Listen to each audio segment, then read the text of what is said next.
So guys আজকে আমাদের সাথে যেমনটা হলো। সো গাইস তোমার সামনে খুলেই বলছি, না খুলে বললে তোমরা বুঝতে পারবে না। সো গাইস আজকে আমরা একটু যাচ্ছিলাম আড্ডা বাড়িতে, এবং আড্ডা বাড়ি যাচ্ছি না, আমাদের যে N24P ফান টিভি চ্যানেল আছে, তো সেই চ্যানেলে কিছু ভিডিও করতে যাচ্ছিলাম এবং কিছু ফানি ভিডিও শুটিং করতে যাচ্ছিলাম। আমরা শুটিংটা করলাম যে জীবনতলা কলেজ মাঠের পুরো সামনে, যে জীবনতলা কলেজ আছে, কলেজের সামনে আমরা শ্যুটটা করলাম।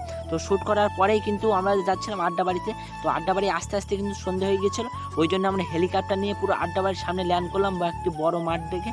তো হেলিকপ্টার না, বাইক নিয়ে ল্যান্ড করলাম। সো গাইস এই আড্ডা বাড়িতে আমাদের N24P ফান টিভির উপলক্ষে এই আড্ডা বাড়িতে আমাদের কিছু শ্যুট ছিল, একটি ফানি শ্যুট ছিল।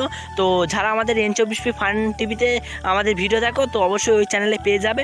তো বিকেল থেকে সন্ধ্যে অবধি আমরা অনেক শ্যুট করলাম। তো শ্যুট করার পরে আমাদের অনেক খিদে পেয়েছিল, তো আমরা আড্ডা বাড়িতে কিছু খাই। তোমরা আরও মিনি ভ্লগের জন্য প্রস্তুত থাকো। টাটা বাই বাই, তোমার সামনে আমরা যেন পরে আবার দেখা পাই।